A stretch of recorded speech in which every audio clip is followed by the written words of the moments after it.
Hello সবাইকে, আজকে আমি পূর্বপাঠের পুনরালোচনা নিজে করে 1.1 আলোচনা করছি ক্লাস 7-এর। তো প্রথম যে প্রশ্নটা রয়েছে কি আছে তোমরা একটু দেখে নাও। 1 টাকার 1/2 অংশ সমান কত পয়সা? আমরা সবাই জানি যে 1 টাকা সমান 100 পয়সা। তাহলে দেখো আমরা 100 পয়সাকে 1/2 দিয়ে গুণ করব। এরপরে এটা কাটাকাটি হয়ে যাবে, 2 50-এ 100, তাহলে এটা আমাদের কত হলো? 50 পয়সা। তাহলে 1 টাকার 1/2 অংশ সমান কত হলো? 50 পয়সা। এরপরে দেখো কি বলছে পরের প্রশ্ন 2টা। 1 বছরের 1/4 অংশ সমান কত মাস? এটা আমরা জানি যে 1 বছর সমান কত মাস, এটা তোমরা সবাই জানো। 1 বছর সমান হচ্ছে 12 মাস। কত মাস না? 1 বছর সমান 12 মাস। তাহলে এবার 12কে আমরা কত দিয়ে গুণ করব? বছরের মানে হচ্ছে এটা গুণ করতে হবে কত দিয়ে? না 12কে 1/4 দিয়ে গুণ করতে হবে। দেখা যাক, 4 1 4, 4 3 12, তাহলে এটা কাটাকাটি হয়ে কত হলো? 3 মাস। তাহলে 1 বছরের 1/4 অংশ সমান 3 মাস। এর পরের অঙ্কটা কি বলছে না 4 টাকার 5/8 অংশ সমান কত টাকা কত পয়সা? এই 4 টাকাকে আমরা কিসে প্রকাশ করব? 4 টাকাটাকে আমরা পুরোটাকে পয়সায় প্রকাশ করব। তাহলে 4 টাকা সমান 4 গুণিত 100 পয়সা। কেন পয়সায় কনভার্ট করছি? কারণ যদি আমরা পয়সায় কনভার্ট করি তাহলে আমাদের অঙ্কটা কষতে কাটাকাটি করতে সুবিধা হবে। সমান 400 পয়সা। এরপর দেখো 400কে আমরা 5/8 দিয়ে গুণ করছি। 4 2 8, 4 100 400, 2 1 2, 2 50-এ 100। এরপরে আমরা 50কে 5 দিয়ে যদি গুণ করি, 5 5-এ 25, কত হলো? 250। এরপরে 250 পয়সা আছে। পয়সাকে যখন আমরা টাকাতে নিয়ে যাব তখন কি করব? পয়সাকে টাকাতে নিয়ে গেলে আমরা 100 দিয়ে ভাগ করব। তো 100 দিয়ে যদি আমরা একে ভাগ করি তাহলে কি হচ্ছে? 100 2 200। এটা হচ্ছে আমাদের দুইটা হয়ে গেল, যেটা ভাগফল সেটা হয়ে যাবে টাকা, আর যেটা ভাগশেষ সেটা হয়ে যাবে পয়সা। তাহলে টাকা পয়সা আমরা পেয়ে গেলাম। 250 পয়সা সমান কী লিখবো তাহলে আমরা? 2 টাকা 50 পয়সা। 2 টাকা 50 পয়সা। এখানে উত্তরটা আমরা লিখে দেব 2 টাকা 50 পয়সা। আচ্ছা, এরপরে কত দাগের অঙ্কটা? এরপরে আছে 4 দাগের অঙ্কটা। কি আছে? 2 কিলোগ্রামের 1/5 অংশ সমান কত গ্রাম? তাহলে আমরা জানি 1 কিলোগ্রাম সমান কত গ্রাম? না 1000 গ্রাম। তাহলে 2 কিলোগ্রাম সমান হয়ে যাবে 1000কে 2 দিয়ে গুণ, মানে হয়ে যাবে এটা 2000 গ্রাম।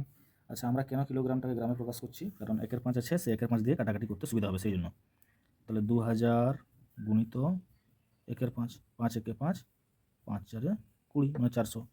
তাহলে 2000 গ্রামের 1/5 দিয়ে কাটাকাটি করতে কত হচ্ছে আমাদের? 400 গ্রাম। তাহলে 2 কিলোগ্রামের 1/5 অংশ সমান 400 গ্রাম। 5 নম্বর অঙ্কটা কি বলছে? 5 লিটার 2 ডেসিলিটারের 1/2 অংশ সমান কত লিটার কত ডেসিলিটার? তো এটা পুরোটাকে ডেসিলিটারে নিয়ে যেতে হবে। তাহলে লিটার থেকে আমরা ডেসিলিটার যাচ্ছি, মানে এটাকে 10 দিয়ে গুণ করতে হবে। এই পুরো রাশিটাকে একই এককে নিয়ে আসতে হবে। তাহলে তার জন্য কি করতে হবে? 10 দিয়ে গুণ করতে হবে 5 লিটারকে। 2 ডেসিলিটার সমান 5 লিটার, মানে 5 গুণিত 10 যুক্ত 2 ডেসিলিটার। 5 আর 10-এ গুণ করলে হয় 50, তার সঙ্গে 2 যোগ করছি। 50 আর 2 যোগ করলে হয় 52। এখন 52কে আমরা 1/2 দিয়ে গুণ করব। 2 1 2, 26 2 52, 26। তাহলে 26কে আমরা কি করব? 26টা আমাদের কোন এককে বেরিয়েছে? ডেসিলিটারে বেরিয়েছে। তাহলে ডেসিলিটার থেকে আমরা কিসে যাব? লিটারে যাব। তাহলে কি করতে হবে? 10 দিয়ে ভাগ করতে হবে। যেটা ভাগফল সেটা বেরোবে লিটার। 10 2 20, 6 ভাগ শেষ। তাহলে 6টা হচ্ছে ডেসিলিটার, 6 ডেসিলিটার, আর এটা হয়ে যাবে লিটার। তাহলে এটা উত্তরটা কত হবে? 5 লিটার 2 ডেসিলিটার 1/2 অংশ 2 লিটার 6 ডেসিলিটার। 6 দাগের অঙ্কটা কি বলছে, একটি সংখ্যার 1/3 অংশের সঙ্গে 20 যোগ করলে 35 হয়, তাহলে সংখ্যাটি কত? তাহলে সংখ্যাটি x ধরে নেবে। তাহলে আমি লিখছি, ধরি সংখ্যাটি হলো সমান x। এরপরে শর্তানুসারে কি বলছে, যা অঙ্কের ভাষা আছে সেই অনুযায়ী আমরা কাজ করব। কি বলেছে অঙ্কে, না শর্তানুসারে এক্সের সঙ্গে এক্সের 1/3 অংশের সঙ্গে, মানে সংখ্যাটির 1/3 অংশের সঙ্গে যদি 20 যোগ করা হয় তাহলে কি হবে, না স্যার তাহলে 35 পাওয়া যাবে। বা এটা এক্সটা 1/3 সঙ্গে যদি আমরা গুণ করে দিই তাহলে এটা হয়ে যাবে x/3, আর 20টা যখন ডান দিকে চলে যাবে তখন সেটা বিয়োগ হয়ে যাবে 35 - 20, বা x/3, 35 থেকে 20 বাদ দিলে কত হয়, না 15 হয়। বা x সমান কত হচ্ছে 15, আর 3 গুণ করলে কত হয় 45, বা x সমান 45। তাহলে কি বলেছে, অতএব সংখ্যাটি কত হবে, অতএব সংখ্যাটি হবে সমান 45। বোঝা গেল? 7 দাগেরটা কি বলছে, হিসাব করে দেখি 5/7 এর 2 গুণের সঙ্গে কত যোগ করলে 3 হবে। তাহলে এটা আমরা কি করব, 3 থেকে বিয়োগ করব। কাকে বিয়োগ করব, না 5/7 এর 2 গুণ, 5/7 এর 2 গুণ। 3-এর নিচে কিছু নেই মানে 1 আছে। 5 আর 2 গুণ করলে কত হবে, 5 2 10/7। লসাগু হচ্ছে আমাদের 7। তাহলে এটা হয়ে যাবে 3 7 21, আর এটা হয়ে গেল 10। 21-এর থেকে যদি আমরা 10 বিয়োগ করি তাহলে হয়ে গেল 11/7। তাহলে অতএব 5-এর 7, 5-5-এর 7 এর 2 গুণের সঙ্গে কত যোগ করতে হবে, না 11/7 যোগ করলে 3 পাবো। এটা হচ্ছে উত্তর। 8 দাগের অঙ্কটা কি আছে একটু দেখে নাও। 5-এর 7-এর সঙ্গে কত গুণ করলে আমরা 4 পাবো। তার মানে এটা 4 দিয়ে ভাগ করতে হবে, সিম্পলি 4 দিয়ে ভাগ, 4 ভাজিত 5/7। তাহলে যখন ভাগটা গুণ হয়ে যায় তখন কি হয়, সংখ্যাটা পাল্টে যায়। 5/7 আছে, এটা হয়ে যাবে 7/5 সমান 4-এর সাথে গুণ করলে কত হবে, 4 7 28/5। তাহলে এর উত্তরটা কি লিখব, অতএব 5/7 এর সঙ্গে কত গুণ করলে, 28/5 গুণ করলে 4 পাবো। তোমরা এটা রাফে কিন্তু গুণ করে দেখেও নিতে পারো।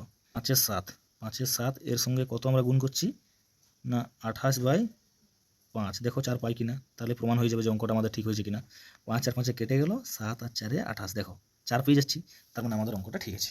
9 দাগের অঙ্কে কী আছে, না 2-এর 3 4-এর 5 ও 2-এর 3 গুণিত 4-এর 5 এর মধ্যে কোনটি সবচেয়ে ছোট। তাহলে এই অঙ্কটা করার জন্য আমরা কি করব, না স্যার এই অঙ্কটা করার জন্য আমরা একই হর বিশিষ্ট করব। একই হর বিশিষ্ট মানে যেগুলো আমাদের হর আছে সেই হরগুলোর আগে লসাগু করে নেব। যে ভগ্নাংশগুলো দেওয়া আছে সেই ভগ্নাংশের হরগুলির লসাগু করব। তাহলে এটা আছে 2-এর 3 গুণিত 4-এর 5, এটা গুণ করে নিচ্ছি।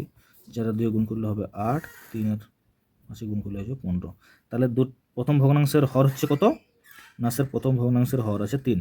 দ্বিতীয় ভগ্নাংশের হর কত, না স্যার দ্বিতীয় ভগ্নাংশের হর আছে 5। তৃতীয় ভগ্নাংশের হর কত, না স্যার তৃতীয় ভগ্নাংশের হর আছে 15। তাহলে 3 5 আর 15 এদের মধ্যে যদি আমরা লসাগু করি কত হয় দেখা যাক। 3 1 3, 5, 3 5 15, 5 1 5, 5 1 5, 5 1 5, 3 গুণিত 5 সমান 15। এরপরে একই হর বৈশিষ্ট্য করার জন্য একটা এরকম লম্বা একটা দাঁড়িয়ে টেনে দিলাম। 3-এর সঙ্গে কত গুণ করব যাতে 15 হবে, 3-এর সঙ্গে 5 গুণ করতে হবে। তাহলে লব আছে কত 2, তাহলে লবের সঙ্গেও আমরা কত গুণ করব, না 5 গুণ করব। মানে উপরে যেটাকে দিয়ে গুণ করব নিচেও সেটা দিয়ে গুণ করব, বা নিচে যেটা দিয়ে গুণ করব উপরে সেটা দিয়ে গুণ করব। তাহলে 5 আর 2 গুণ করলে হচ্ছে 5 আর 2 গুণ করলে হলো 10, 3 আর 5 গুণ করলে হয়ে যাবে 15। এটাও সেরকম। তাহলে 5কে হরে আমাদের 5 আছে, একই হর বৈশিষ্ট্য, মানে আমাদের 5কে কত দিয়ে গুণ করলে 15 হবে, না 5 5কে 3 দিয়ে গুণ করলে 15 হবে। তাহলে লবে আমাদের কত আছে 4, 4কেও আমরা 3 দিয়ে গুণ করব, তাহলে এটা হয়ে গেল 12 15। এটা আছে 8 15, 15কে কত দিয়ে গুণ করলে 15 হবে? না স্যার 15কে 1 দিয়ে গুণ করলে 15 হবে, তাহলে 8কেও আমরা 1 দিয়ে গুণ করব, তাহলে কত হলো এটা 8 15। এরপর দেখো তোমরা ক্লিয়ারলি বুঝতে পারছো যে সব থেকে যেটা ছোট সেটা হচ্ছে 8, তারপরে হচ্ছে আমাদের 10, তারপর হচ্ছে 12। তার মানে সব থেকে ছোট কোনটা? সব থেকে ছোট হচ্ছে 8 15, অর্থাৎ 2 3 গুণিত 4 5। তাহলে অতএব সবচেয়ে ছোট হলো 2 3 গুণিত 4 5। This is the answer. ব্যাস হয়ে গেল। কী বলেছে? 5 2, আর কি আছে 7 3। আমরা ওটা করেছিলাম প্রকৃত ভগ্নাংশ, এর আগের অঙ্কটা আমরা করেছিলাম প্রকৃত ভগ্নাংশ, কিন্তু এটা আছে আমাদের অপ্রকৃত ভগ্নাংশ। তাহলে অপ্রকৃত ভগ্নাংশের ক্ষেত্রে কি করতে হবে দেখা যাক না কি করতে হবে। এটা গুণ করে দিই, 3 দুগুণে 6, 5 7 35 6। তাহলে আমরা যে হরগুলো রয়েছে সেই হরগুলোর লসাগু করব, 2 3 আর 6। 2 1 কে 2 3, 2 3 6, 3 1 কে 3, 3 1 কে 3, 3 1 কে 3, তাহলে 2 গুণিত 3 সমান 6। তাহলে এদের লসাগু কত হলো হরগুলির 6। তাহলে আমরা কি করব, লসাগু যেটা হচ্ছে সেটা দিয়ে গুণ করে দেবো। প্রত্যেকটা ভগ্নাংশকে আমরা লসাগু দিয়ে গুণ করব। আরও অনেক পদ্ধতি আছে, কিন্তু আমি তোমাদেরকে এই পদ্ধতি অনুযায়ী করাচ্ছি। দেখো খুব সহজ, 2 1 কে 2, 2 3 6, তাহলে এটা কত হলো 3 5 15। এটা আছে 7/3 গুণিত 6। প্রত্যেকটাকে কিন্তু আমি এই লসাগু 6 যেটা হয়েছে সেটা দিয়ে গুণ করব। 3 1 কে 3, 3 দুগুণে 6, তাহলে এটা হয়ে গেল আমাদের 14। এটাকে আমরা কী করব, 6 দিয়ে গুণ করব, 6 কে 6 কেটে গেল, তাহলে এটা দাঁড়ালো আমাদের 35। তাহলে প্রশ্নটা কী ছিল না, এদের মধ্যে কোনটি সবচেয়ে বড়? তোমরা দেখতে পেলে এটা সব থেকে বড় আছে 35। তাহলে অতএব উত্তরটা লেখার সময় আমরা লিখব যে 5 2 গুণিত 7/3 সবচেয়ে বড়। বুঝতে পারলে তো? দেখো, একটি সংখ্যার 4 গুণ ও ওই সংখ্যাটির অর্ধেক যোগ করলে সংখ্যাটি 1/2 হয়। তাহলে এই টাইপের যখন সংখ্যাটি কত হবে, এই টাইপের যখন অঙ্ক থাকবে, তখন তোমরা চোখ বন্ধ করে লিখে নেবে ধরি সংখ্যাটি এক্স। কি বললাম? ধরি সংখ্যাটি হবে সমান এক্স। এরপরে যেমন অঙ্কে প্রশ্নে যেরকম বলবে সেই অনুযায়ী আমরা কাজ করব শর্তানুসারে। এরপরে লিখে দাও শর্তানুসারে, ব্যাস শর্তানুসারে। তারপর কি করব না, সংখ্যাটা 4 গুণ, আমরা সংখ্যাটা এক্স ধরেছি, তাহলে সংখ্যাটি 4 গুণ মানে 4x। 4 গুণ ও ওই সংখ্যাটির অর্ধেক, ওই সংখ্যাটির অর্ধেক যদি আমরা যোগ করি, সংখ্যাটির অর্ধেক বলতে x/2 যোগ করলে সংখ্যাটি 1/2 হয়। তার মানে 4x প্লাস x/2 সমান 1/2, বা এটা হয়ে যাচ্ছে 8x প্লাস x/2 কে 3, এটা পূর্ণ ভেঙে দিয়েছি, 3 3 আর 2 5/3। 8x আর x যোগ করলে কত হবে 9x। তাহলে 9x/2 সমান হয়ে গেল 5/3, বা x সমান কি হচ্ছে 5/3 গুণিত 2/9, পক্ষান্তর হয়ে 9/2টা 2/9 হয়ে যাচ্ছে। বা x সমান, এরপর আমরা গুণ করে দেখে নেব, 5 আর 2 গুণ করলে হয় 10, 3 9 27। তাহলে x সমান আমরা কি ধরেছিলাম, সংখ্যাটি কত? তাহলে অতএব সংখ্যাটি হবে সমান 10/27। এরপর আছে 12 দাগের অঙ্কটা। 12 দাগের অঙ্কটা কি বলেছে, 1/2 মাইনাস 1/3 ভগ্নাংশটি 1/2 যুক্ত 1/3 মধ্যে কতবার আছে? কার মধ্যে আছে কতবার? 1/2 প্লাস 1/3, তার মানে এই ভগ্নাংশটাকে এই ভগ্নাংশটা দিয়ে ভাগ হবে। বললাম 1/2 যুক্ত 1/3 ভাজিত 1/2 মাইনাস 1/3 সমান 2 আর 6 লসাগু হয়ে গেল 6।